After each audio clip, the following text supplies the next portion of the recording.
Let's get started.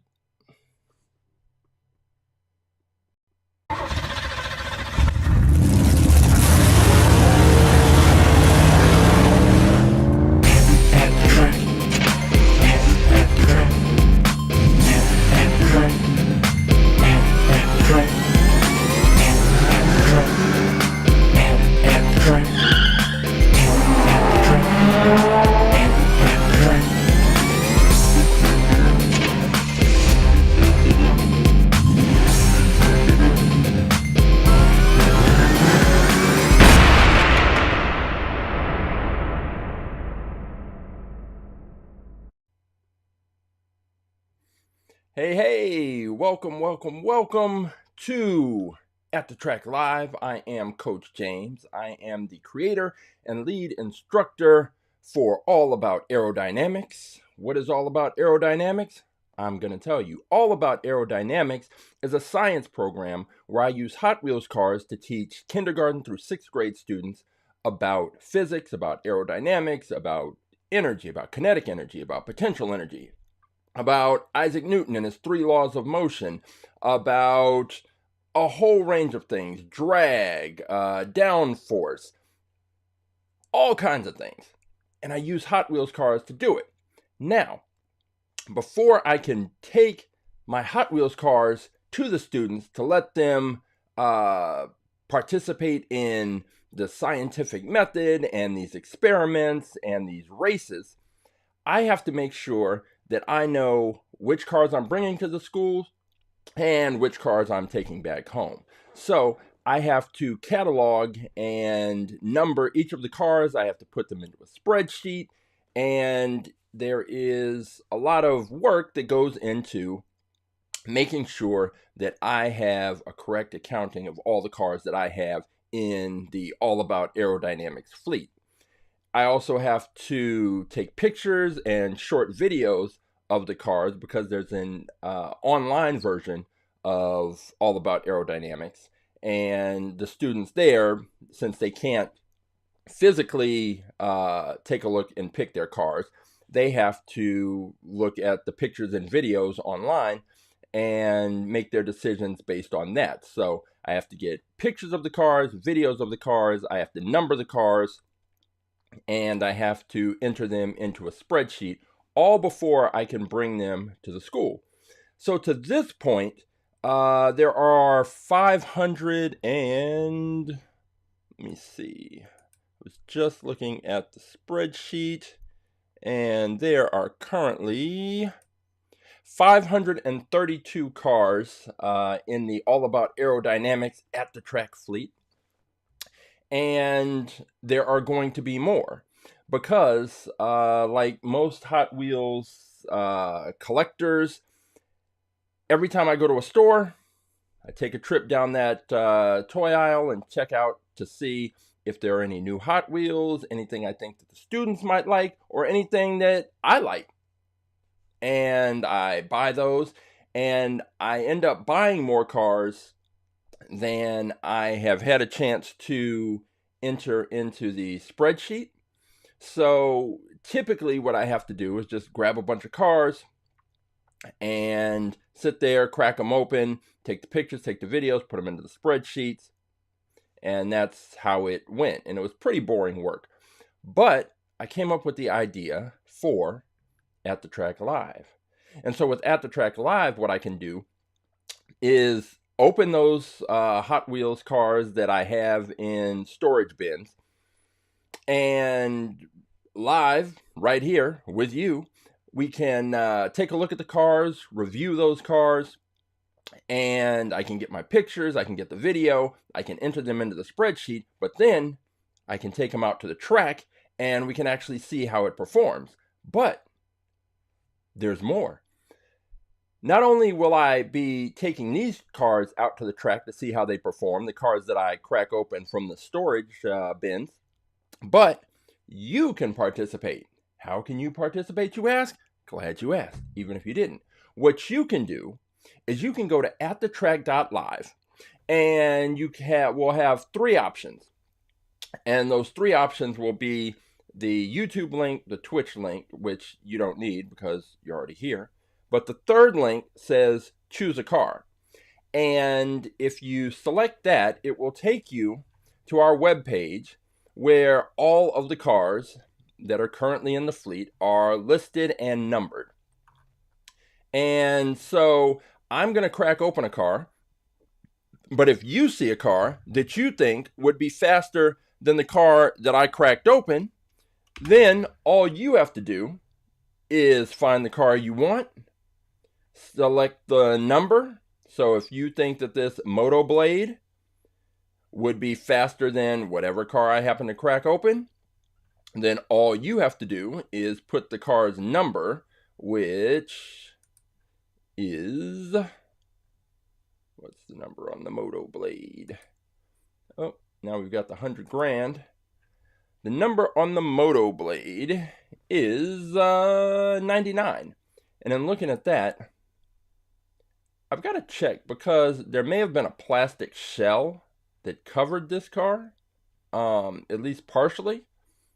It looks like something's missing, but maybe that's just how it was made. I'd have to go back and double check. But if you think that the Moto Blade number 99 is faster than whatever car I happen to crack open, then all you would have to do is put the number 99 into the chat, and I would go pull that car, and we'd head to the track and see if your car is faster than the car that I just pulled. And there are hundreds and hundreds of cars listed here. I didn't put the last probably 6 that we went through, as this page kind of loads up. Yeah, so the last car listed is the Indy 500 Oval. And then there were 6 cars from the last episode that that we ran through.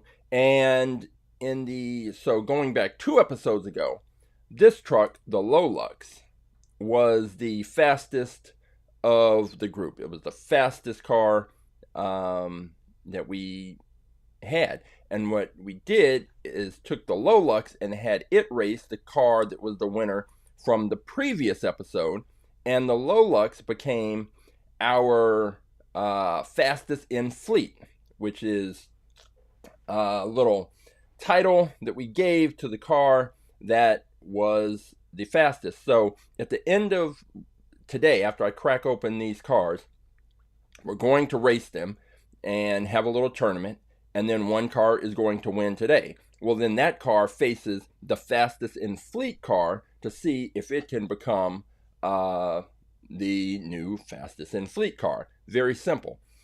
But what we had on the last episode was the Lolux was the fastest in fleet, but the car that won the tournament that day was, let's see, it was the Thunder, what's it called? The Thunder Streak.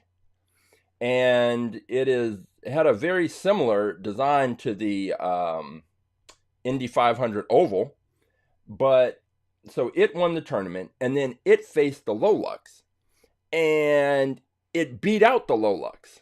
So the new fastest in fleet car is the Thunder Streak. So at the end of today, whichever car happens to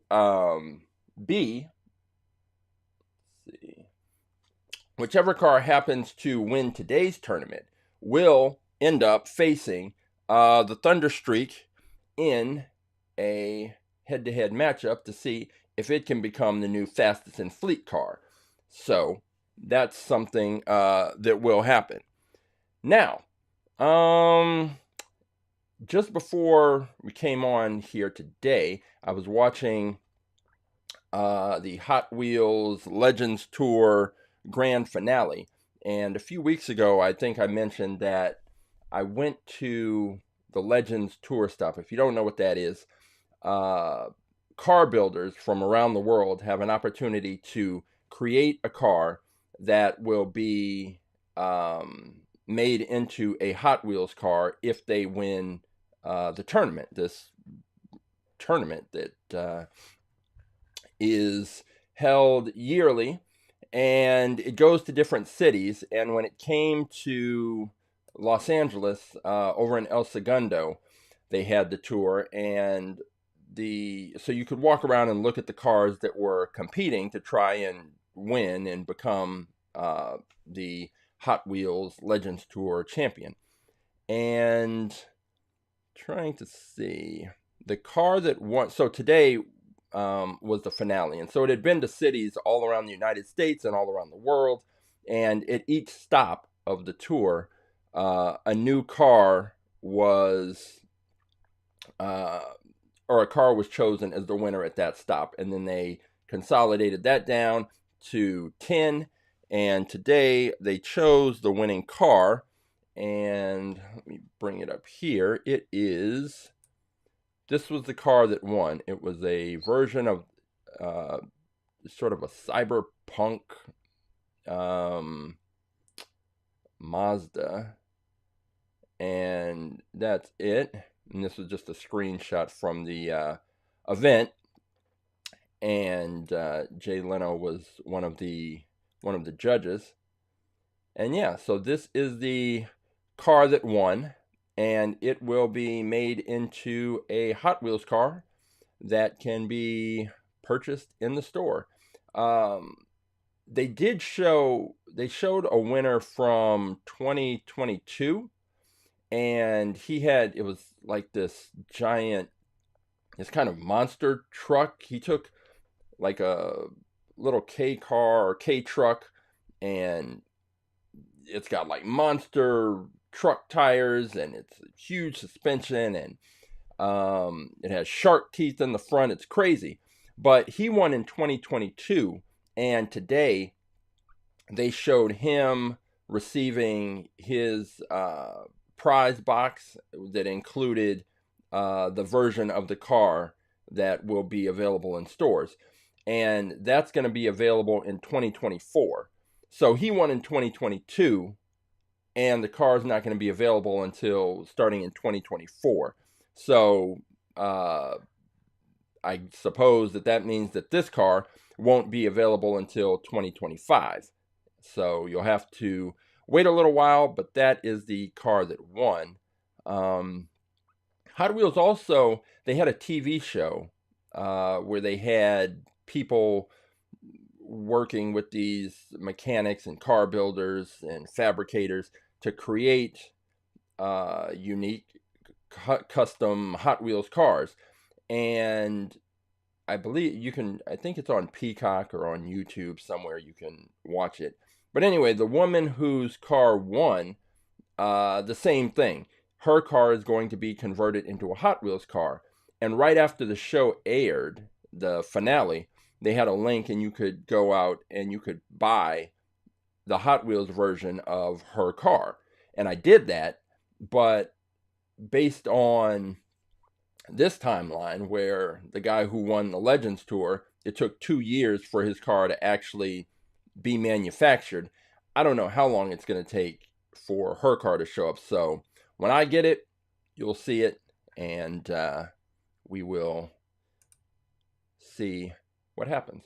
Now, another interesting thing that happened is I mentioned that I was working on a video that involved this thing, the Hot Wheels Speedometer, and essentially, I don't even know if this one's on.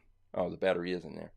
So the cars pass through, and then you get a number.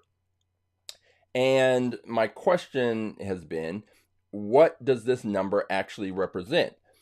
Since Hot Wheels cars are 1/64th scale models, die-cast models, then in theory, this number, you should be able to divide it by 64 and get the actual speed that the car is moving. And that's sort of the lesson and the way that we work through it in All About Aerodynamics with the students. Because even if this isn't specifically accurate, it still helps solidify the idea and the concept about scale sizes and scale speeds when they have to do those calculations. But I was curious, how accurate is this? It probably, I didn't expect it to be accurate. And I guess there's accuracy and precision, there's a whole thing about that. But I wanted to know. So what I did is I have a radar gun that is used to basically check the speed of pitches of baseballs or tennis balls and a few other things, but that's primarily what it's for, baseball, testing the speed of a pitch. Well, I hooked that up and aligned it so that it would measure the speed of a Hot Wheels car. And then I compared that speed to the speed on the Hot Wheels speedometer and made a whole series of calculations, and I'm working on a video about that. But while I was working on that, somehow online, I stumbled across a product from Cook's Projects called just the Race Timer and Speedometer. And basically what it is a Hot Wheels, this is a picture. Well, so again, with the green screen, the image in this picture is green, which is why it's now invisible. But anyway, they created a race timer and speedometer specifically for Hot Wheels, and it measures the speed of the cars, and you can have it set to, when you order it, you can have it set to kilometers or miles per hour, either one. And it collects information and data, but it doesn't just check the speed. They collect a whole range of statistics and data, and it is going to be a great tool to use with my students. So I ordered it a couple of weeks ago, and then I was out of town, and it arrived. So I just picked it up yesterday and haven't had a chance to test it out yet, but this is what it looks like. There is a display here on the front with the race information for each car. And what's different about this, turn this off, is that the finish line that we use has similar technology. That's how it's able to determine which car went through and won the race. And there's also lights here on the top, and you see on the inside right there. So the cars will, let me grab a car. The cars will pass through, and right there, oh, I guess you can't see. The cars will pass through, and the information will be recorded. Now, I'm already concerned because these lights stick out. Instead of being flush with this orange panel, these lights stick out. And because these lights stick out, there is going to be a chance, a pretty big chance, that the cars are going to possibly strike these lights. Now, unless the car goes through precisely right down the middle, then it's likely that at some point these cars are going to hit these lights. And I don't know, especially with the force that's generated from our launcher, if these lights are going to survive those impacts. And it's interesting because, and you can't see it because of the green screen, but let me switch. Let me try this and see if I can kind of show this in a different way. If I put this here, whoa, let's see. So here's the thing. Look at the lights right there in the diagram. That's the light, that little black dot.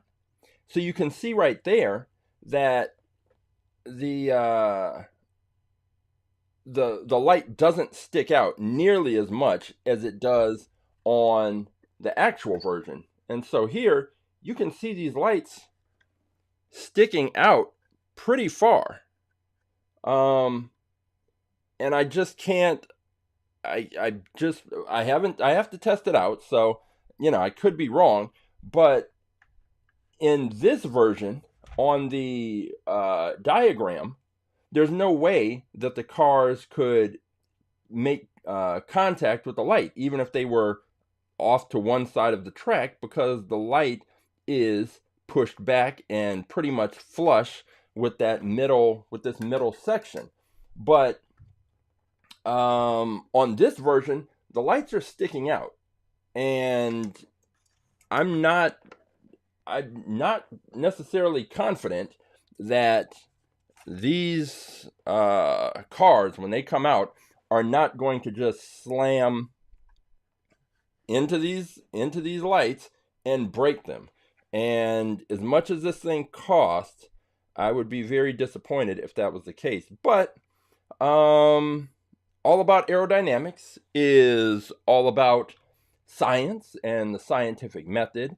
And so, we'll just chalk the impact with these lights up to my hypothesis, and I'll have to actually test this out to see how it works. But if I take this car here, you can see there's very little margin for error for this car. This car would have to come down and be, precisely down the middle in order to avoid contacting these lights. And this car is heavy. This is a heavy metal car, and with the force that's generated by our launcher, I'm afraid that if this car hits that light, it could break. The other thing is, if it hits the light, it's going to impact the speed of the car.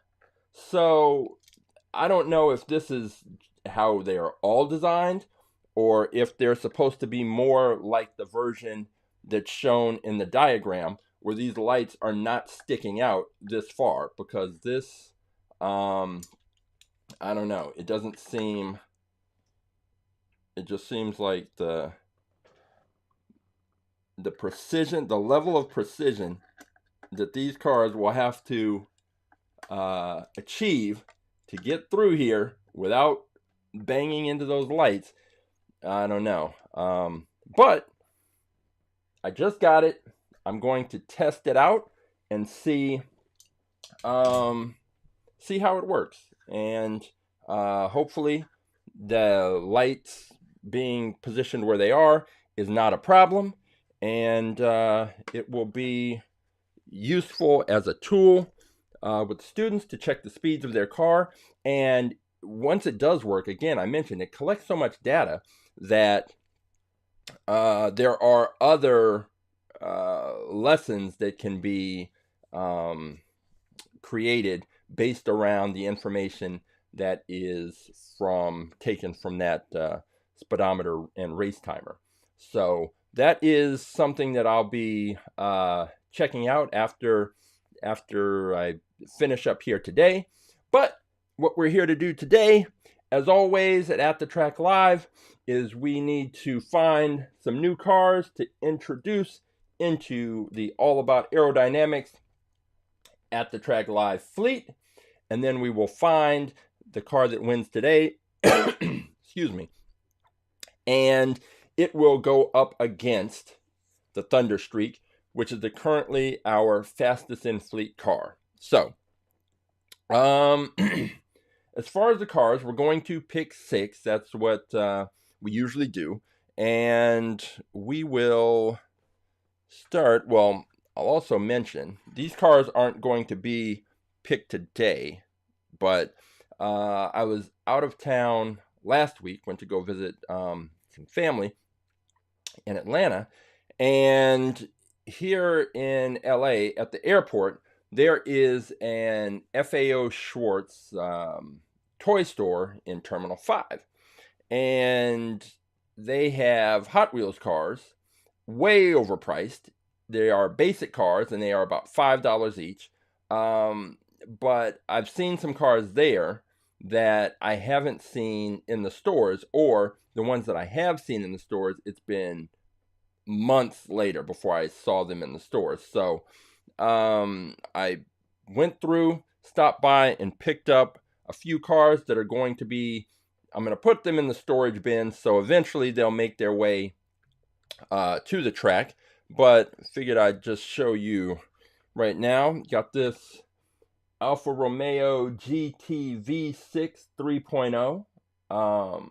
Just a nice looking car, and I like what they did with the wheels. And let me see, bring this back right about here.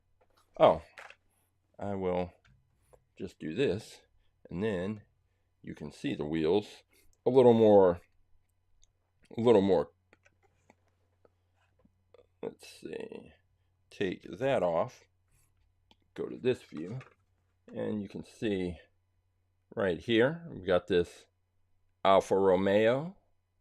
It's a nice looking car. I really like those wheels were sort of what caught my eye. I don't recall seeing any other cars with that specific wheel design and type, so at least not cars that I have. So that's one of the cars I picked up.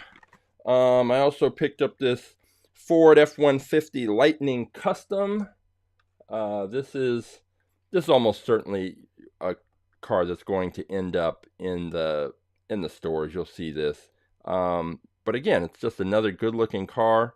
I think that this is Ford's, if I'm not mistaken, their electric truck, their electric F-150. So there's that. So that's pretty nice custom race car.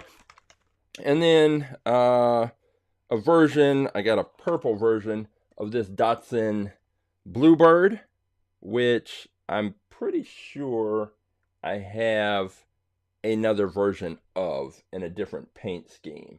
So I'd have to check and sort of make a decision on which one gets entered into the fleet, because I do not like to have duplicates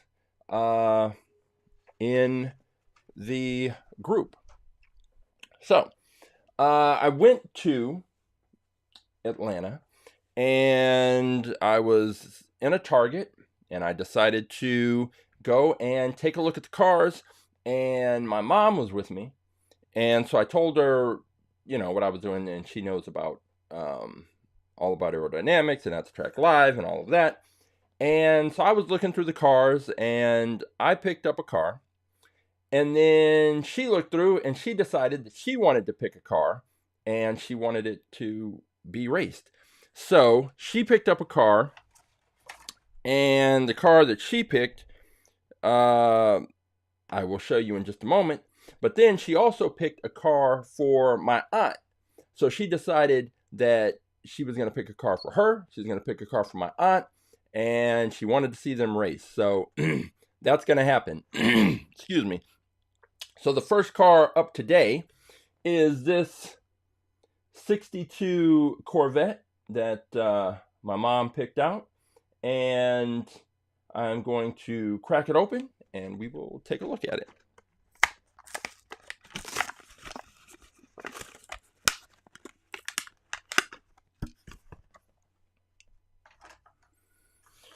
All right, so let's see, get the 62 Corvette right here, and let's go ahead, take a look at this car. 62 Corvette. Change this around. Let's go. We're gonna shoot a video, of course, and get this lined up just right here. Don't need it to be 4K 60, That's a little bit much. And let's go ahead and get the video of this 62. Lock in that focus.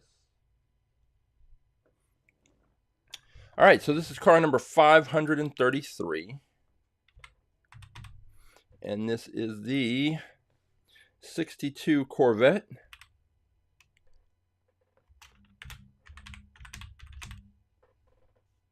And it's got, so the back is somewhat flat, but it's got a slight curve to it. And as I've mentioned, cars with flat backs do better because they're able to press up directly against the launcher. The launcher has a bigger surface to push against to launch it out. So in smaller cars, especially smaller cars that don't have a flat back, sometimes it's a little tough for them to avoid getting pushed in sort of strange directions, but we will see how that works out. All right, so we've got the video there. Now it's time to get just a still picture of this car. And again, the still picture is primarily for the students who participate in the online version of All About Aerodynamics. And let's see. And they need a good picture and representation of the car so that they can know what they're picking. Let's get some more light on this car. Here. Lock in the focus. Bring that up just a little bit. Okay. And we've got our picture of the 62 Corvette. So we have the 62 Corvette, and that is going to be the first car that is entered in. Now, the car that my mom picked for my aunt is this this Batman the Animated Series Batmobile. And she picked it because it's purple, and my aunt likes purple, likes the Lakers. Go Lakers. And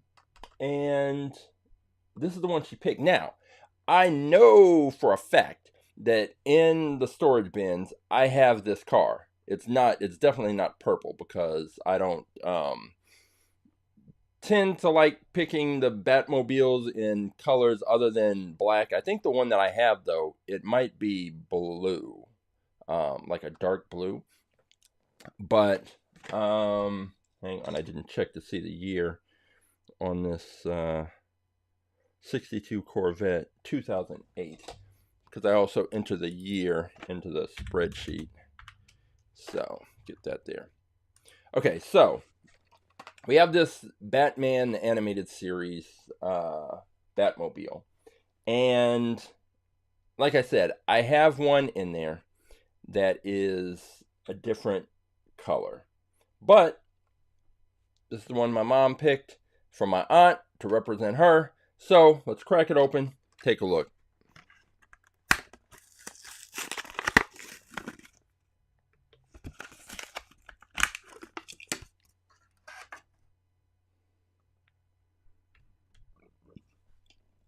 Okay. This over here. And this car is definitely one of the longer cars that is going to be featured.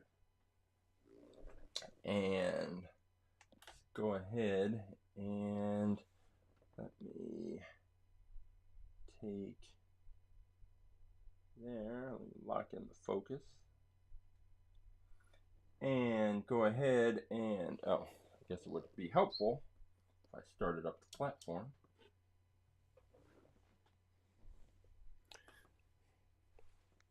So we've had some other cars, longer cars, that include, it was a Cadillac. We had one the last time that was like a version of the Flying Fortress. It was like a bomber plane, an old World War II bomber plane. And we've had several long, narrow cars, but we'll have to see how this one does. Now, I'm already seeing, again, that in the back, the way, yeah, it's got this design. So it's got essentially the two wings coming off. So those are going to be the only 2 points of contact on the launcher. And again, I think it's better when when the back of the car is flat and can press right up against the launcher. Cars that only have 1 or 2 small points of contact with the launcher don't seem to get the kinds of pushes necessary to do very well on our track. Batman. We'll just put Batmobile.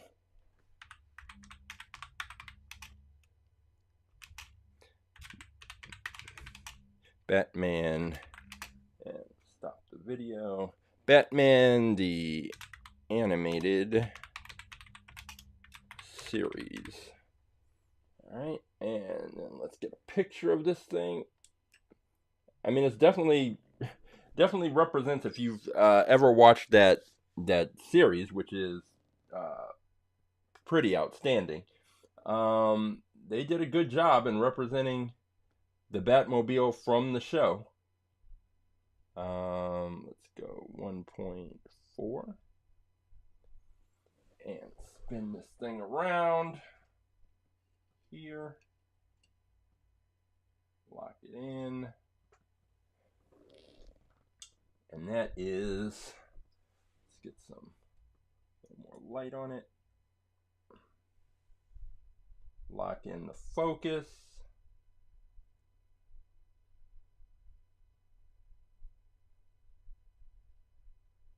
There we go. And get a picture of the Batmobile. Batman, the animated series Batmobile. There we go. So we've got that. So now we have, what year we have on this? 2017. So we've got the 62 Corvette, and we've got the Batmobile from the Batman, the animated series. So we've got those 2 cars entered. My mom's car and the car she picked out for my aunt. So we've got those 2 cars, and now we just have to fill out the rest of the fleet for today. Just the shirt. So let's see. What we're gonna do is, I still have cars left over from a Hot Wheels collector's swap meet that I went to a few weeks ago. So I am going to pull one of those cars and see what I can do. I have a bag. I just reach in and pull out a car at random. So let's see which one I get. Oh, okay. So I had, dropped it. There was they did sell some loose cars in the, at the swap meet, and usually they're cheaper because they've been used and played with, and they're not fresh out of the package. And this definitely is one right here. And this is the Flattery. Haha. These clever little puns and names. So it's a flat car, so it's called the Flattery. let's take a look at this one. I don't see a year posted on here, so I'll have to take a look. It's clearly been used, but let's go ahead and take a look at it and see. This is the Flattery, and I picked it up just because of the unique design of it, and I think that for the students, having cars that are different shapes and sizes and styles makes them have to think about why they're picking a particular car. And so the wider array and assortment of cars that I have, the better it is, because it gives the students more options. So the Flattery is definitely a unique car. It's got the engine sticking up, but even then, the engine's pretty narrow, so it shouldn't create any issues in terms of slowing the car down, at least in theory. Get that picture. All right, we've got a picture. Now, of course, we need the video, and this is the chance for you to take a 360-degree view of the car. Go ahead and get that moving. Get the focus locked in. And this car, like I said, I bought it loose, so it was out of the package. It looks like it has definitely been played with. The tires are not as smooth as they would be if it was a car that was fresh out of the pack. It's got wider wheels at the back and small narrow tires wheels in the front, and I don't know that we've had a car with the really skinny narrow wheels. And if you look there closely, like depending when the light hits it, you can see on the back wheel that they've got some like pitting on there, so as if this car's been rolled on the concrete and played with, which is, no problem, because Hot Wheels are toys. They're meant to be played with, so have at it if you have them. But I don't know that we've had any cars with the really skinny wheels, like these front wheels, do very well on our track. Now, this one, because it has a combination of the bigger wheel in the back and the smaller wheels in the front, this may be the exception, but I wouldn't bet the farm on it. So this is going to be an interesting entry. And then the other thing is that this car it's metal. It's metal on metal. So that's something to keep in mind.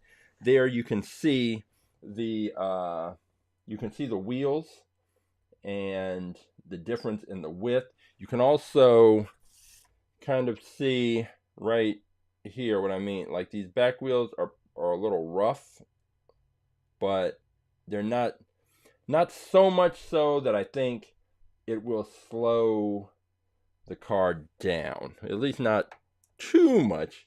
But we will see how it does. It's a very unique design, but it is all metal. And so even though it's a smaller car, it is not necessarily going to be as light as you might think, because it's all metal, which isn't always the case, because a lot of the cars, for example, the 62 Corvette is a metal body, but it's on a plastic base. So a lot of the cars from the excuse me, need some water, from the 90s, that era, are metal cars, metal on metal. So that, we'll see if that makes a difference. But So far, we've got 3 cars. We've got the 62 Corvette. We have the Batman, the animated series Batmobile. And we have the Flattery. So let's see which car is going to be next. All right, I'm going to reach in. I am going to pull out the next car to be entered in. I'm just reaching into the bag, sifting around, and I've got my hands on one. This package feels beat up and wrinkled, and it is very much beat up and wrinkled, but here's a interesting looking car. This is, oh, pull this down. This is the Imparable. Okay, I mean this is really beat up. I don't know who Jorge Lorenzo is. Maybe it says on the back because it says design. Oh well, duh. Designed by Jorge Lorenzo. Okay. Scan on back. 2012 new models, and there's some information on the back. And this card is just not. It's not what a collector would be looking for, but I don't care because I'm going to crack this open anyway. So let's see. 2012 new models. This car, born in 2011 in Barcelona, Spain. Hot Wheels Plus. Jorge Lorenzo. Specialty. World Motorbike Champion Jorge Lorenzo worked with Hot Wheels design to create this combination motorcycle sports car that's totally unstoppable. Okay, so he is a motorbike champion, and oh, I see. You'll see on the design. We'll take a look at this. This is kind of cool. All right, so let me crack this open.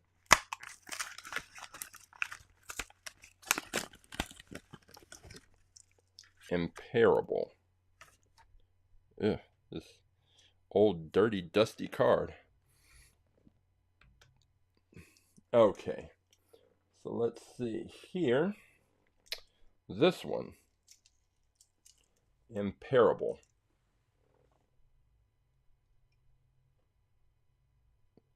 And you can see right there from the design that he's a world motorbike champ. And so that middle part looks like you've got a racer on a motorcycle right in the middle.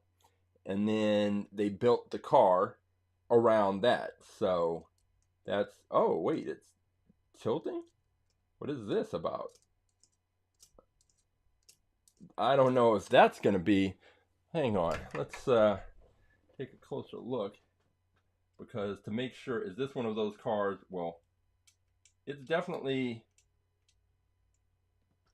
so they've got him, it's on a, like a beam basically, and this just shifts back and forth, I guess to simulate a motorcycle rider who would be leaning to one side or the other. So that's interesting. I don't know how that shifting and shaking is going to affect the car's performance, but that is very, because it's not going to be, the rider isn't going to be centered. So if it's leaning to one side or the other, is that going to cause the car to drift to one side or the other?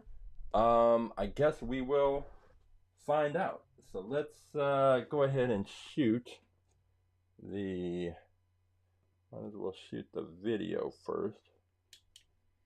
Oh, it's going the wrong way. Still going the wrong way. Still going the wrong way. I always want to get the cars going counterclockwise. There's no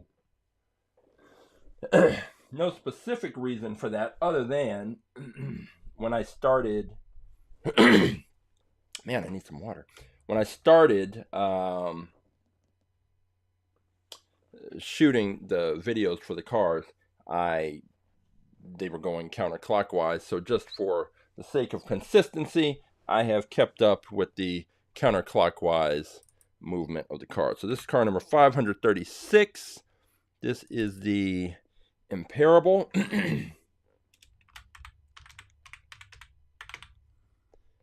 Imperable. And I didn't look at the bottom yet to get the year, but according to the packaging, it should be 2011 or 2012, depending on when this came out. So now this car does have, for the most part, basically a flat back. Although when you look at it here, it's hard to see if those little rocket jet engines, if those stick out, then the launcher will be pressing against those. If it's ideally, it's flush with the wing in the back, and then the launcher will be pressing against those engines and the wing. So that should give it a pretty good push. All right, so we've got the video. Now let's get the pictures. Okay, let's stop the movement here. Spin this around. Get it set up. Zoom in. All right, got a nice zoom. Good looking car. Very cool.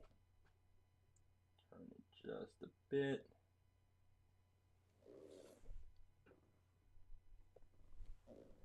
Go back this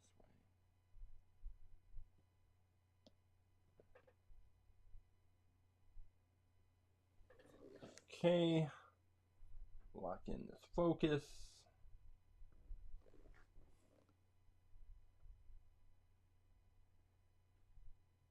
And got the picture. All right, so let me check the year on this one. This is, in fact, 2011 Imperable. The bottom of the car, the base is plastic. The top of the car is, in fact, metal with some plastic. But the thing that's going to be key is whether or not this motorcycle, motorbike rider wobbling back and forth is going to impact the car's ability to make it down the track. And I think it will. But thinking something and knowing something, two different things. And it's part of the reason why we have to take these cars to the track. And that's what we do. So let me get that year in here. 2011. Okay, so far we have the 62 Corvette, we have the Batmobile, we have the Flattery, and we have the Imperable. So we have those cars, and it is time to get our fifth car. So let me reach into the bag.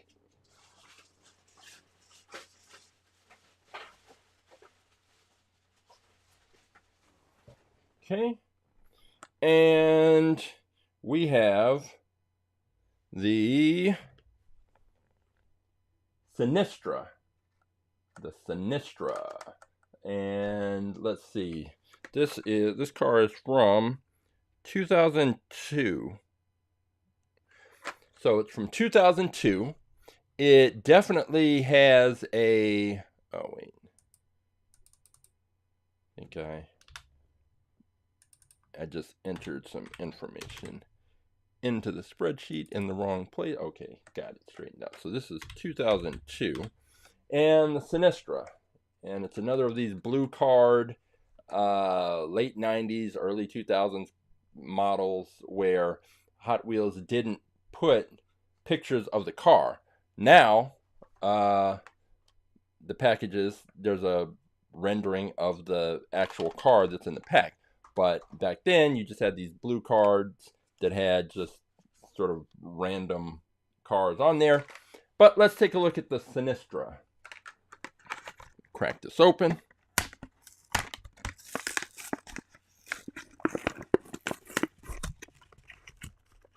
Okay, it's a pretty good looking car. Let's get it over here and take a closer look at it. All right, so we have the Sinistra, and a little bit more light on that thing, and that's a pretty good view of it right there. You get that picture. Got it. And then let's set up to take the video and see. Let's see if we can get this car going. All right. It's very sleek, and it's got overall got a nice wedge shape that should serve it well. I like that color pattern right there. The black with that yellow and orange brown design going up. Large front windshield. This car might do pretty well. Very unique shape. So let's see. That is going to be car number 537.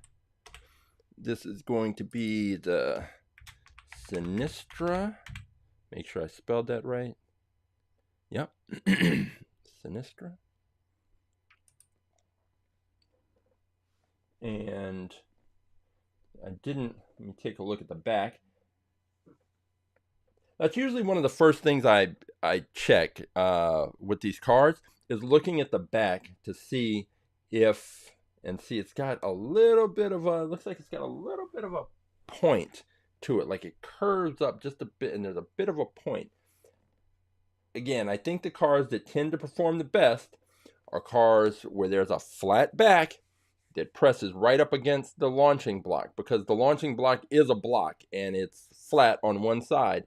And the Thunderstreak, the car that's currently our fastest in fleet car champion, has a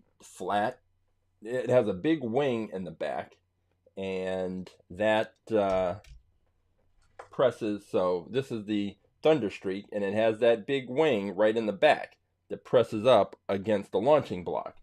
The car that was fastest before that was the Lolux, which, also had a big wing that pressed up right against the launching block. So I don't know if there's a correlation between having a big wing and also being fast on our track, getting a good launch, but it can't hurt, I don't think. You want as many points of contact with the car on the launching block as possible. That's what I've observed. Now is that always the case? No. There have been plenty of cars that have performed better than I suspected, and they didn't have that particular feature. They were just cars that did well on the track.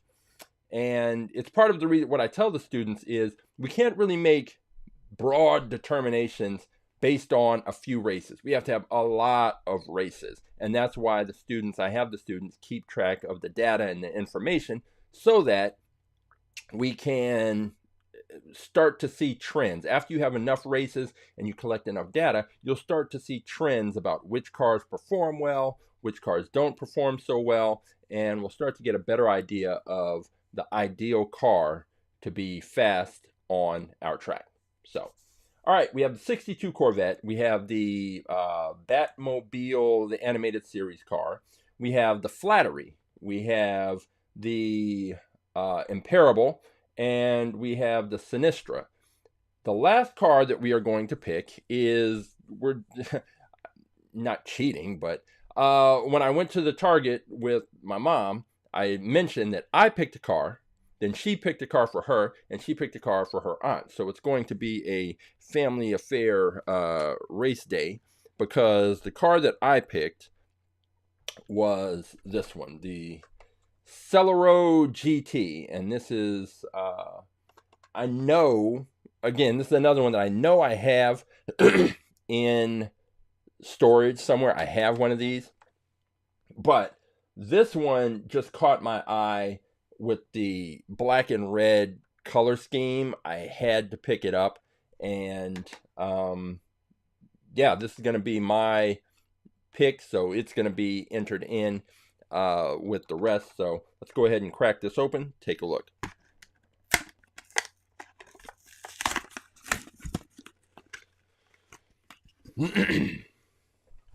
Okay, let's go take a look at the Celeron GT. So I'll put it on the bigger screen here. Get it lined up. This definitely has it's a fantasy casting, meaning that a Hot Wheels designer just came up with this, and this is not an actual car that you can go out and purchase. But you can tell just by the look of it that it is inspired by, or they took influence from a lot of the supercars and hypercars, the Paganis, the Lamborghinis, the just any of the supercars that you can think of. This clearly has bits and pieces and elements that are reminiscent of those, and they combine them to create this car, which I think it's not the reason why I picked it. I didn't pick it because I thought it would do well on the track. I picked it because it just caught my eye, and the colors and the shape and all of that. But I do think it will do very well on the track. In fact, I think it's going to be the fastest car today, based on this, based on the group that we have so far. So let me get ready, get it lined up so I can take the picture.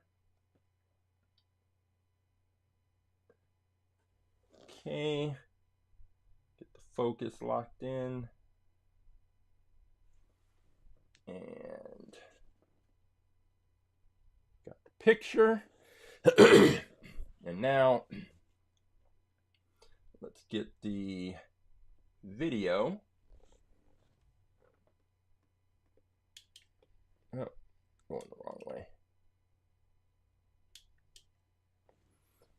Okay. Get the focus locked in. And get ready to shoot this video of the Celeron GT. So this will be car number 538. Man, need some water. I think I'll take a break after this to go grab some. Let's see. Celeron GT. And I didn't check it says new for 2023, so I figure the year on this, unless it's been out before and this is just a new version of it, it should be 2022 on the year, I think. But we shall see. Now, it does have a wing in the back. Let's see.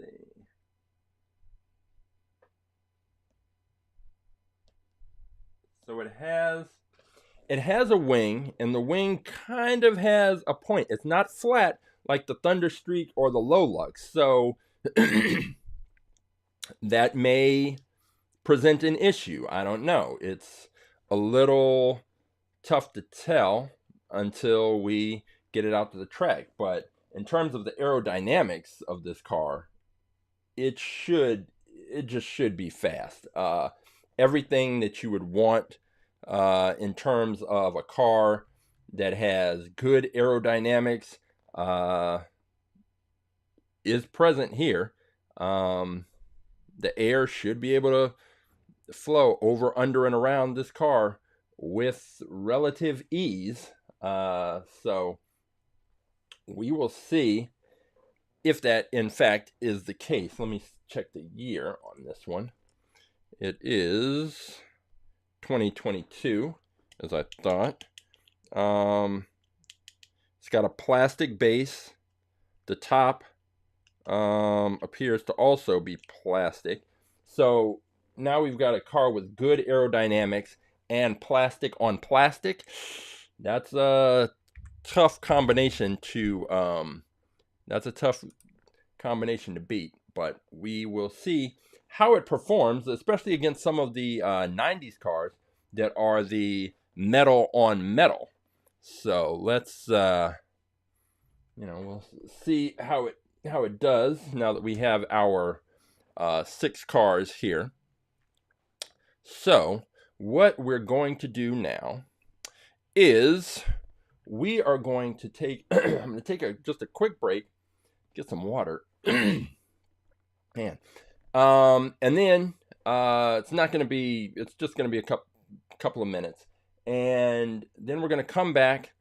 I'll show you the track, and I will take these cars, take them to the track. But here is one last chance that you have to go to atthetrack.live, choose a car, and then you can go to this page and you can find a car that you want to race against one of these cars that we have here. You can scroll through, you can find the car that you think would be fastest in a drag race, best 2 out of 3 with our cars. And maybe you think this T-Rex Destroyer. Maybe you think this car is going to be faster than the Imparable. I don't know. Maybe you think that. Well, if that's what you think, all you have to do is take the number of the car, 183, drop that in the chat. Once you do that, then we will pull that car. I'll pull it out, and we'll set up that race and see if you are correct. Maybe you think this old McDonald's Happy Meals Hot Wheels, the Hollowback, is going to be faster than one of the cars that I've pulled today. Then all you have to do is find the number of this car, 196, take that, drop it in the chat. I'll pull the car, and we'll see if you are correct. So I am going to go get some water. Then I'll come back, and then we'll be ready to go to the track and see how these races turn out. So take a look at thetrack.live, choose a car, and then pick the car that you think would be fastest. So I'll be right back, and then we'll go to the track and get these races started.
Okay, all right, I'm back, And we are getting ready to hit the track, and we are going to I'm going to show you what the track setup looks like. So when we get to the track, what you'll be seeing is a view that looks like this. There are 3 cameras set up on our track, one at the beginning, one in the middle, and one at the end. On the far left, that screen is the beginning of our track, and the cars start in the launcher that is at the top of the screen. Once the cars begin the race, I'll give a countdown, 3, 2, 1, race. I'll launch the cars will come shooting out of the launcher, and they'll be traveling towards the bottom of the screen. Once they pass out of the bottom of the far left-hand screen, you can pick them up at the top of the middle screen, which represents the middle section of our track. The cars will race through from the top to the bottom of the middle screen, and then you can pick them up on the far right in the finish line view, and the cars will come through and they will pass through our finish line, and the winning car will be indicated by a solid red light. A solid red light. And that's important because sometimes the races are that close, and when you're looking just with the naked eye, as they say, it's hard to determine which car actually won the race. But our track, our finish line judge is never wrong, and it will let us know which car has in fact won the race. So that is the view that you are going to see, and what the cars you are going to be seeing are the 62 Corvette that my mom picked, and the Batmobile from the Batman animated series that she picked for my aunt. Those cars are going to race. You're going to see the Flattery, which is the loose car that I picked up at the Hot Wheels collector's swap meet, the really flat car, Flattery. Then we have the Imparable, which is the one with the metal motorbike rider that wobbles back and forth. That car will be in. And then we have the Sinistra, which is the wedge-shaped 90s Hot Wheels car that's metal on metal. We'll see how that does. And finally, my pick, which is the Celerio GT, and it is the fantasy casting exotic Hot Wheels car that's sort of a mashup of different exotic cars that actually exist. This one doesn't exist, but it could be the fastest in the fleet. And then finally, once we have the winner out of those 6, that car will take in the current fastest in fleet car, the Thunderstreak, to see if we can have a new champion. So that is what we are going to do. I am going to gather these cars up, and we are going to head over to the track and see which car is going to become today's champion. So I will see you over at the track in about 30 seconds.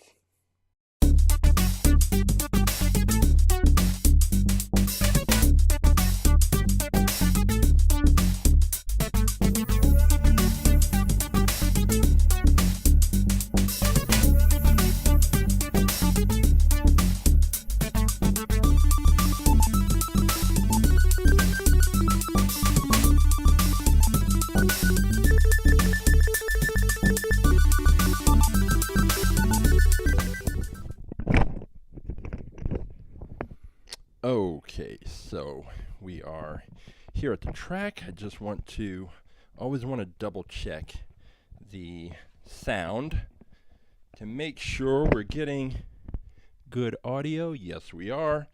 And now we can see what is going to be the result of today's races. I think the first race we're going to conduct is going to be the Battle of the Siblings. So my mother and my aunt both have cars represented today, and that would be the 62 Corvette that my mom picked, and the Batman the Animated Series Batmobile that she picked for my aunt. So, the 62 Corvette is going to be in lane 1, right there. And then the Batmobile, the long, sleek Batmobile, is going to be in lane number 2. And when I mentioned about the points of contact, and I said how cars with wings tend to do better on our track, cars with broad, flat wings or cars with flat backs, this Batmobile, the way that the wings come off the back, it comes to a point, and so those points are they're very wide, and they're barely touching the launching blocks. So it's going to be interesting to see how the Batmobile in particular performs. I don't have any doubt that the Corvette will make it down the track, but will it be faster than the Batmobile? I don't know. Here we go. Let's take a look and see.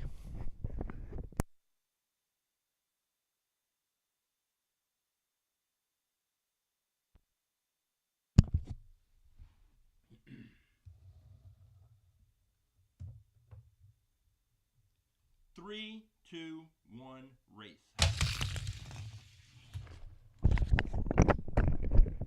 And you know what? This is exactly why we have to conduct the races. Why it's not just good enough to think you know, but you have to actually conduct the races. Because I mentioned earlier that the smaller cars tend to have an issue sometimes in terms of staying on the track. And as you just saw, the 62 Corvette flew up and crashed. Now, at the track, we have a policy that if a car crashes once, then we simply restart the race, and that first race, we throw out those results. If a car crashes twice consecutively, that car is disqualified, and we move on. So let me get this 62 Corvette lined up as perfectly as possible, and we'll put the Batmobile in. And the Batmobile had a very good showing for itself. That was it looked faster than I expected it to be, in all honesty. So get that lined up. Get this Corvette also lined up.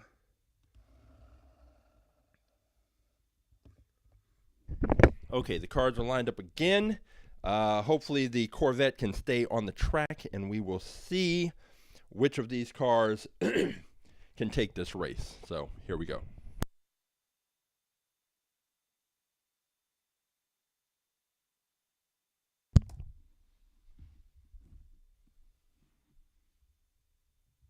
Three, two, one, race.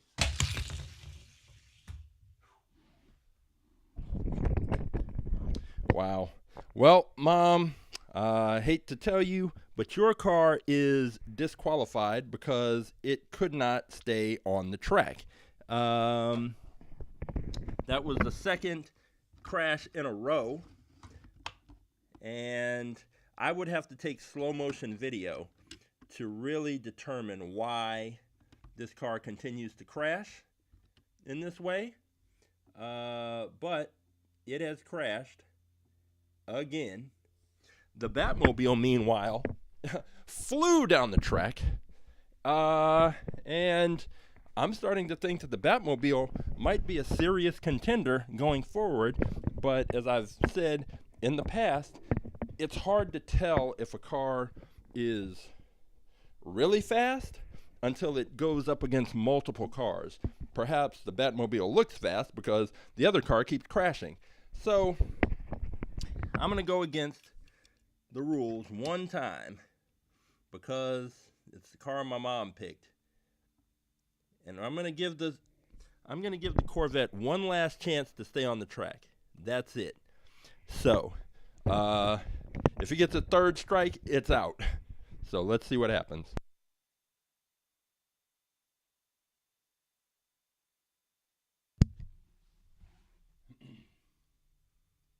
3, 2, 1, race.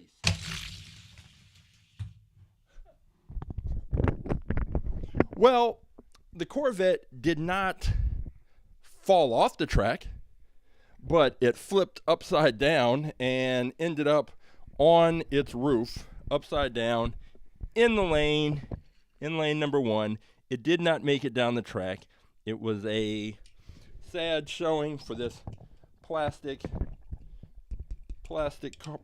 base metal body car, but the Batmobile moves on.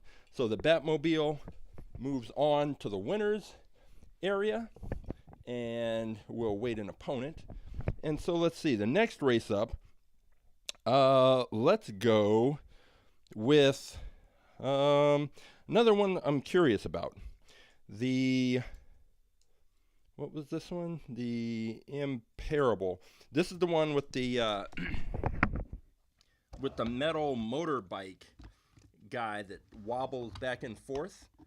So the Imparable. We're going to put that in lane 1. And then we're going to have Sinestra in lane number 2. So we've got two cars here. So the Imparable and the Sinestra. Those are what we're going to roll with. So Imparable is in lane 1 with the motorcycle, the metal motorcycle that wobbles back and forth. And then we've got the Sinestra in lane 2. Let's see what happens.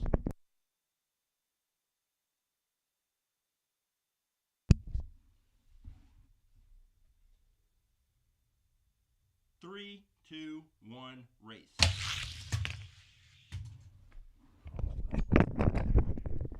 Imparable was doing okay, and then it wobbled and drifted off to the right and rolled right on off the track.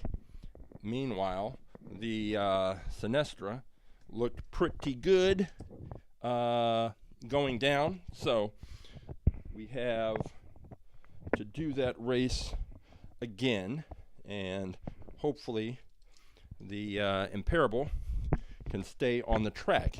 But I don't know if that driver in the car, like the metal figure on the bike, if it wobbles to one side, if that shifts the trajectory of the car. It's hard to say, but I can't imagine that it helps.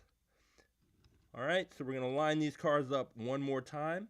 We've got Sinestra in lane number 2. We've got Imparable in lane number 1. Hopefully, Imparable can stay on the track. So let's see what happens.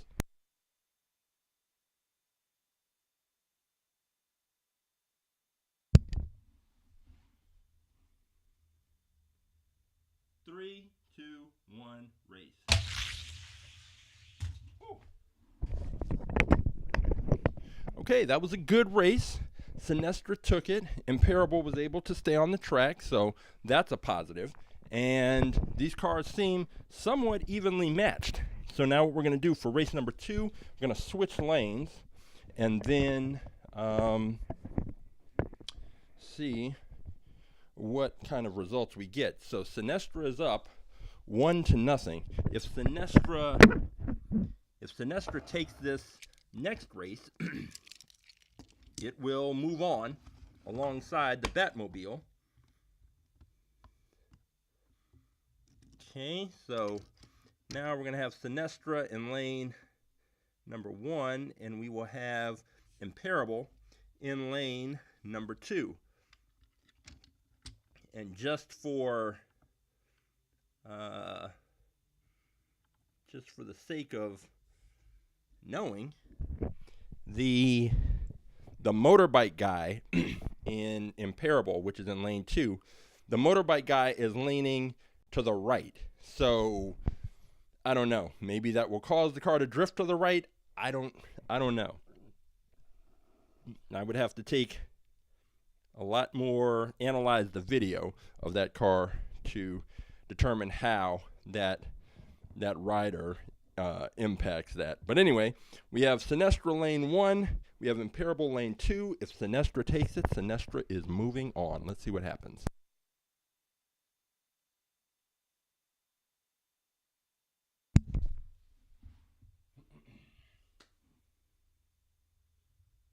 Three, two, one, race.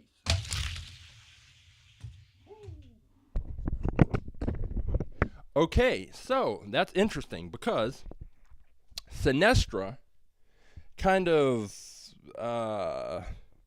almost crashed. It flipped over, but then landed on all 4 wheels and continued the race. But because of that little, I don't want to say a mix-up or a mishap or the almost crash, the averted crash, because of that, it slowed down, and Imparable went on down the track and won that race. So we have Imparable taking that race. We have Sinestra avoiding a crash, but still unable to win the race. So now we will switch the cars over again, and Sinestra will be in lane number 2. Imparable will be in lane number 1. And the driver is leaning to the left. So if the car drifts, it's going to drift left. Let me just make sure everything is lined up correctly.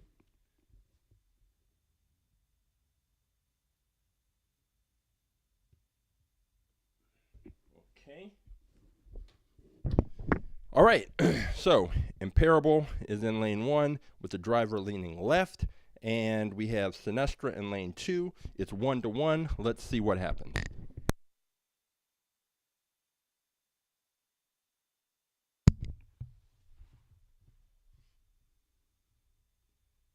Three, two, one, race.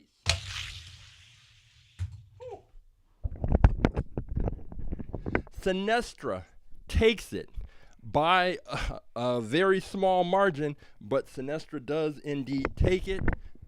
Imparable did a very good job keeping that race close, but in the end, Sinestra is moving on. So Sinestra placed that next to the Batmobile with the group of cars that has won. And next up, we're going to have Flattery, that very flat car that I purchased. That was purchased loose, so it had been used and played with. And that car will go up against the Celero GT, which is the car that I picked in the same trip where my mom picked the Batmobile and the Corvette. So let's see. All right, so Flattery is lined up in lane number 2. The Celero GT is lined. We have an issue. The Celero GT is too wide to fit into the launcher. It is,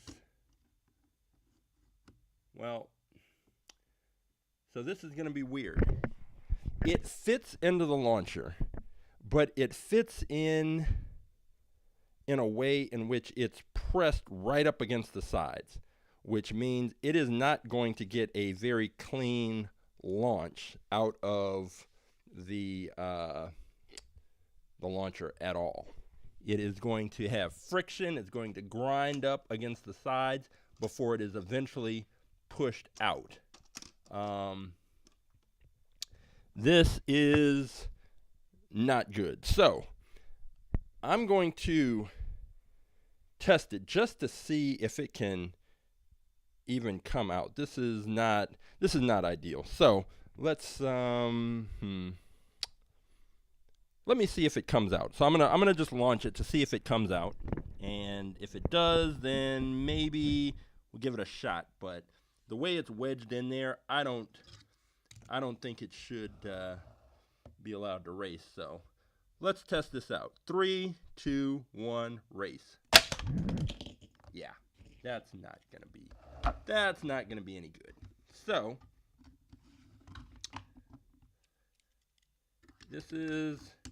that's pretty unfortunate, because it is just the wheels, the front wheels, now that I'm looking at it, are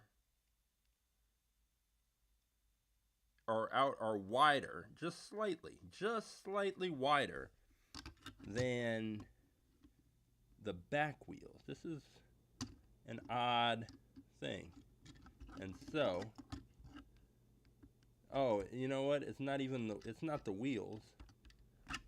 There's just a tiny little flare on the body at the top that sticks out, that prevents it from getting in there. So, what we're gonna do is the Celerio is not going to be, it's gonna be scratched. It can't race. It's a great looking car, but it can't race because it won't fit on the track. So we're going to take the Flattery and have that go up against the Sinistra. So let me get these lined up and get the Flattery back in here. And that will be in lane number 2. And this is the car that I picked up loose from the collector's swap meet. And that is going to go up against the Sinistra, which I also picked up at the swap meet, but it was brand new out of the pack. And the Sinistra has already won its first series of races, but it's back again. So the Sinistra is in lane 1, the Flattery is in lane 2. Let's see what happens.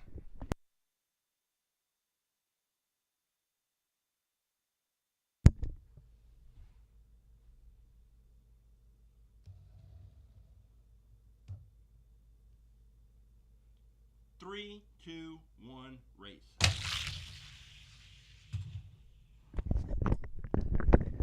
The Sinistra takes it with no problem. The Flattery made it down the track, but it was not nearly fast enough to compete with the Sinistra. So that is race number 1. We will switch lanes and then see how the car performs. So let's see. Here we go.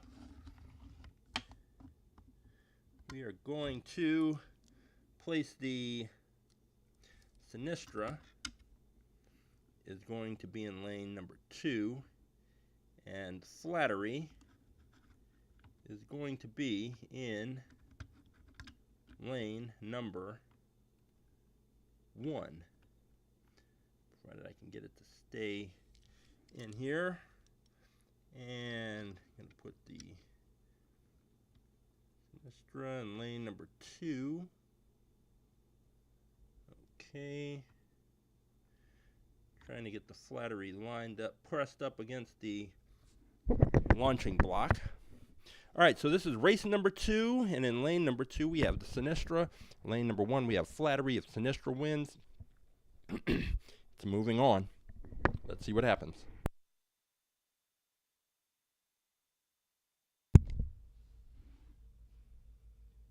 Three, 2, 1, race. Sinistra takes it, blows the doors off of Flattery, and now we will have our final for today, which is going to be the Batmobile that my mom picked for my aunt against Sinistra. So, and the winner of that matchup will take on the Thunderstreak to see if it can become the new fastest in fleet car. But first things first, let's get the flattery over there with the cars that lost and get this track set up for this matchup head to head. This is going to be Sinistra is going to be in lane 2. The Batmobile is going to be in lane number 1. Now the Batmobile took on the Corvette. The 62 Corvette crashed multiple times, and so the Batmobile actually only had to stay on the track. So it never actually beat another car in a race. It's just the Corvette got disqualified because it kept crashing. So really, this is going to be the Batmobile's first head-to-head race. So let's see what happens. Batmobile lane 1, Sinistra in lane 2.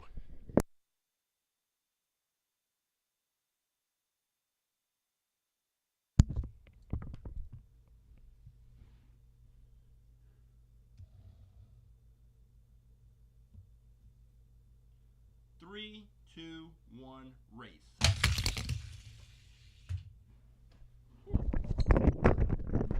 The Batmobile, maybe these other cars are just too intimidated by the Batmobile that they can't stay on the track. So last time it was the Corvette that crashed when I'm facing the Batmobile, and this time the Sinistra crashed facing the Bat. So that race, again, if a car crashes once, we just throw those results out and we set up a brand new race. We just restart it.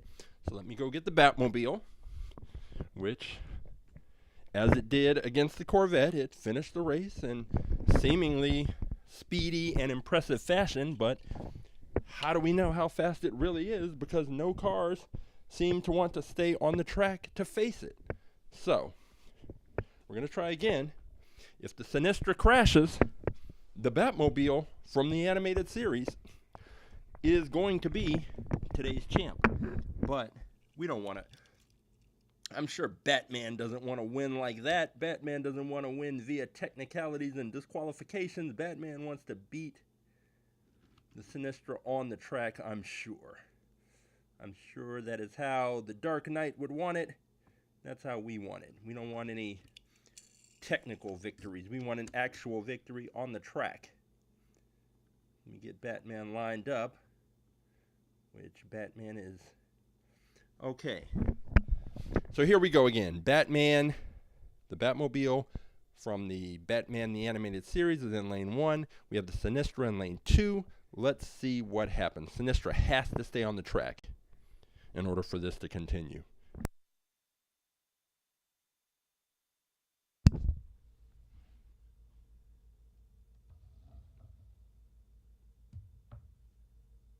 Three, two, one, race. Wow. Okay, that race was so close, I had to check the lights. And again, the solid red light indicates the winner. So Sinistra, in a very, very close race, takes the win. So the Sinistra's up 1-0. We're going to switch lanes and see what happens. That was definitely a good race. And I will be interested to go back and look at the video of that race and the outcome. So this time Sinistra is going to be in lane number 1. Batmobile will be in lane number 2. Okay, the cars are all lined up. Batmobile lane 2, Sinistra lane 1. Let's see what happens.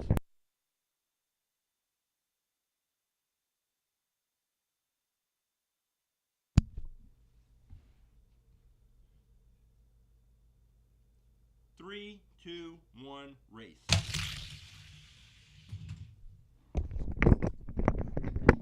Batmobile takes it. I noticed that the Sinistra kind of had a little bit of a wobble at the beginning of the race that kind of seemed to throw it off just enough that the Batmobile was able to jump out to a huge lead. So we will now, again, switch sides of the track and find out which car is going to be today's champion. And the thing is, even though it was just a little bump, that a little wobble for the Sinistra, the problem is that those bumps, when they brush up against the side of the track, there can be an example of Isaac Newton's third law of motion. For every action, there's an equal and opposite reaction. And once they hit one side of the track, they will bounce to the other side and then back and forth. And it creates friction that slows the cars down. And we saw it in that race where we had the Batmobile going straight down the track. And the results were not close. But that first race showed that these cars are evenly matched. So here we go again. Sinistra's in lane 2. Batmobile's in lane 1. Each car has a victory. Whichever car takes this race will be today's champion. Let's see what happens.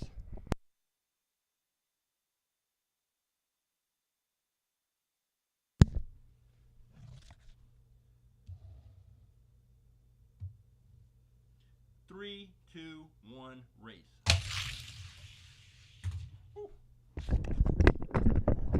Sinistra takes it, able to stay on the track and beats out the Batmobile from the animated series. The Batmobile did a pretty good job, but Sinistra was not going to be denied today. So the Batmobile is out. Sinistra is today's champion, and now Sinistra has an opportunity to become the fastest car in the fleet by taking on the Thunder Streak. So we're going to get these cars lined up. The Thunder Streak will be in lane number 2. We're getting Sinistra set up in lane number 1. Thunder Streak was able to defeat the Lolux and take the crown. So we have the Thunder Streak in lane 2. We have Sinistra in lane number 1. Let's see what happens.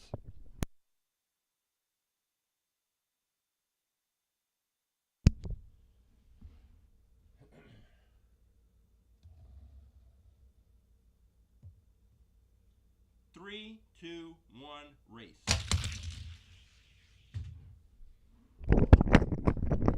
Okay, so the Sinistra crashed, as it has done previously. It did the same thing against the Batmobile in its first race, but it will get another opportunity to line up and race. Let me go get the Thunder Streak, which crossed the finish line as expected. So let's grab the Thunder Streak, get that out of here, reset the finish line, and see if we can get a race. This Sinistra, it's been fast when it stayed on the track, but it has crashed. If it crashes again, it is disqualified and it's out. Even though we know it can make it down the track, we can't throw the rules out, except that one time from my mom. So, all right, here we go. Restarting this race. Sinistra's in lane 1, and the Thunder Streak is in lane 2.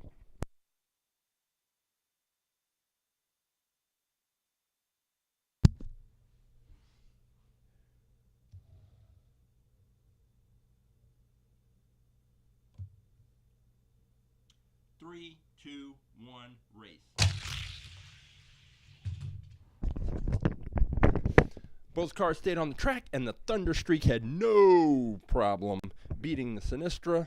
So that is the first race. We're going to switch lanes and see if Sinistra can come back and at least be competitive with the Thunderstreak.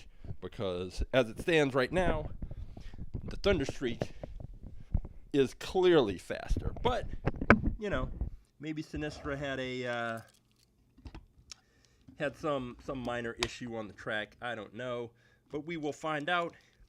The reason why we switch lanes is because we don't want there to be some unknown advantage that one car has over the other. So we give them both a shot in each lane just to make sure that everything is fair and equal. And if I can get the Thunderstreak lined up, which I did. Thunderstreak's in lane 1, Sinistra's in lane 2. The Thunderstreak is up 1-0. Let's see what happens.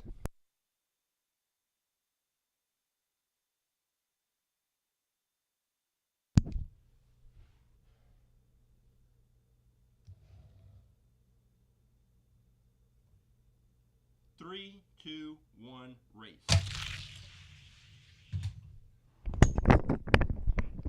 The Thunderstreak remains the fastest car in the fleet, and as a result, it will continue to hold that FIF title, and it will challenge a new car next week. So let me gather up these cars.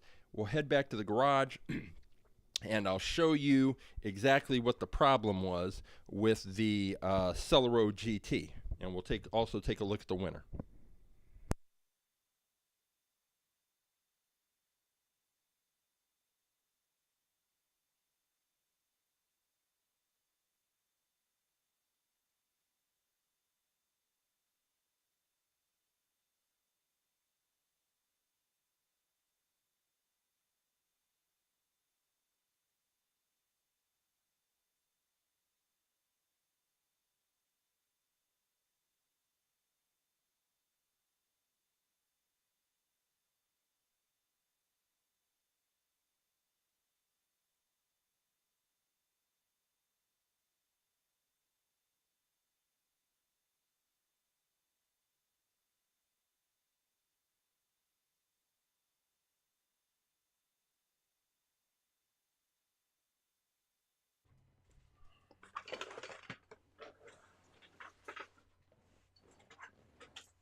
Okay, so we're back, and we are going to take a look. First, I'll show you what the problem was with the Celeron GT.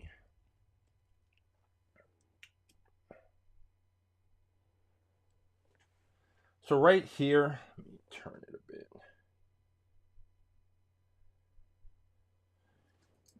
You can see that, let me get some light on it.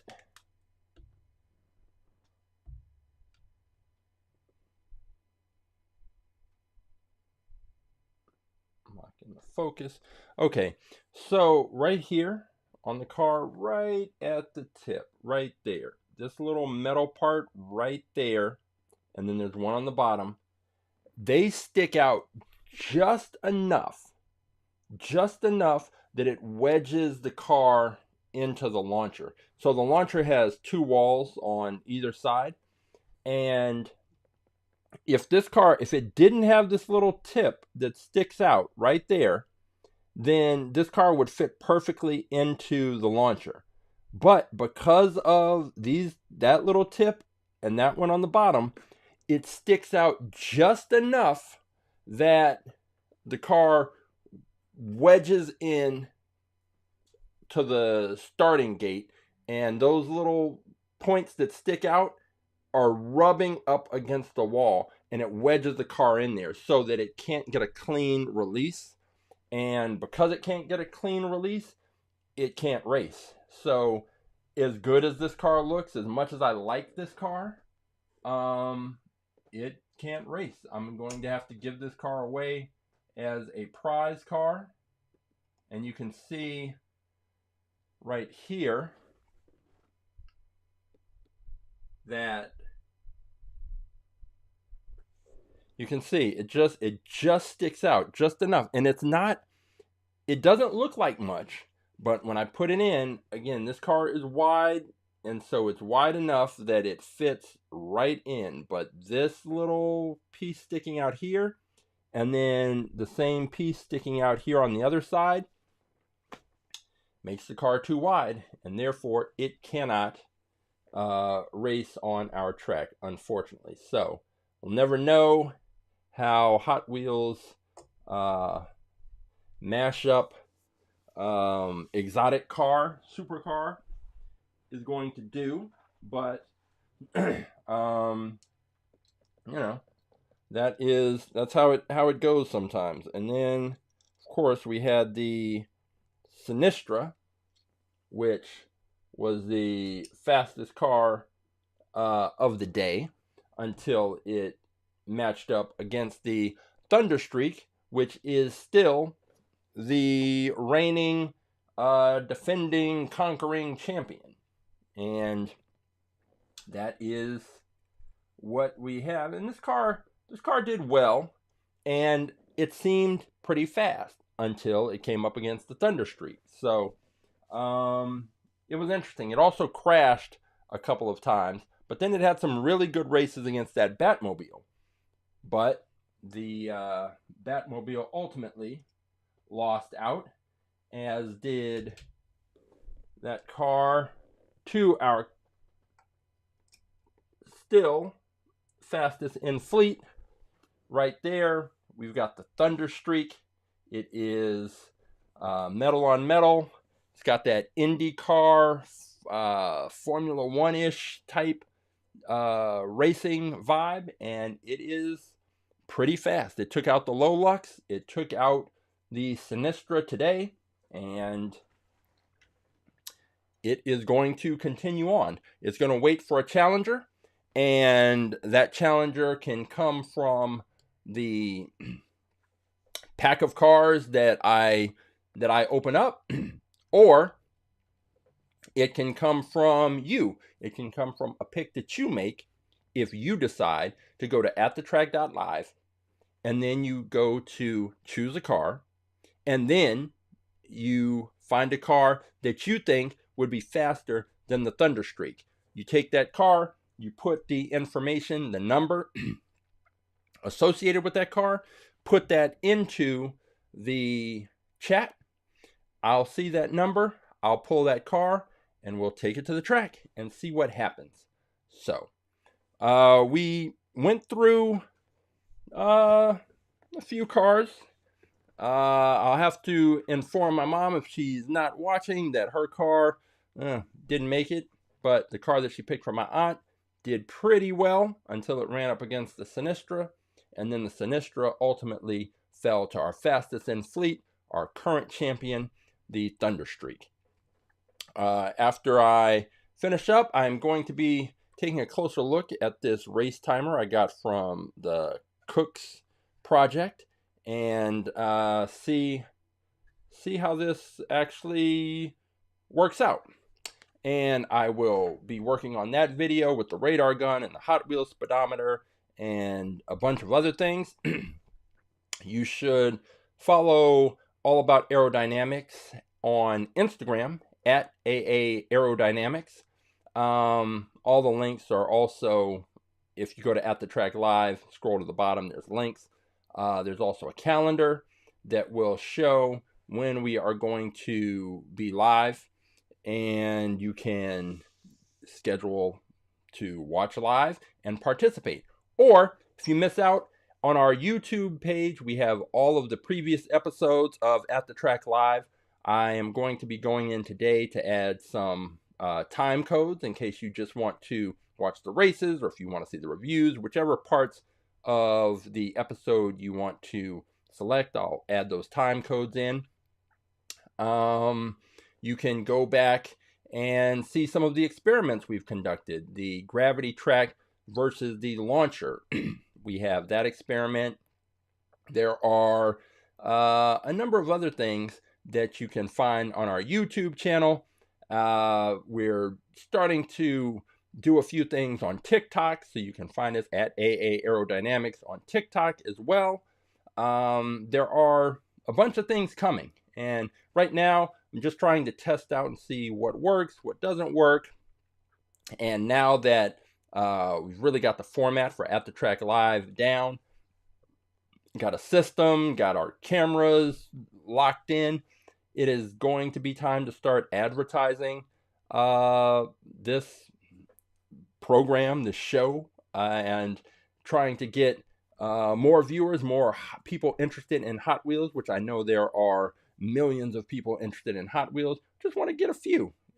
Pick some cars, have some races, have some fun, and also let you know that if you want to bring All About Aerodynamics to your school, to your program, to your special event, all you have to do is you can go to At the Track Live to find the link to our website, to the All About Aerodynamics website, and it's pretty simple. You just contact me, let me know about your event, let me know about how many students you want to participate, and I will be in contact and we can figure out how to make it happen, whether it's our online version or in person. So just reach out and we'll make it happen. So for At the Track Live, I am Coach James, and until next time, I'll see you at the races.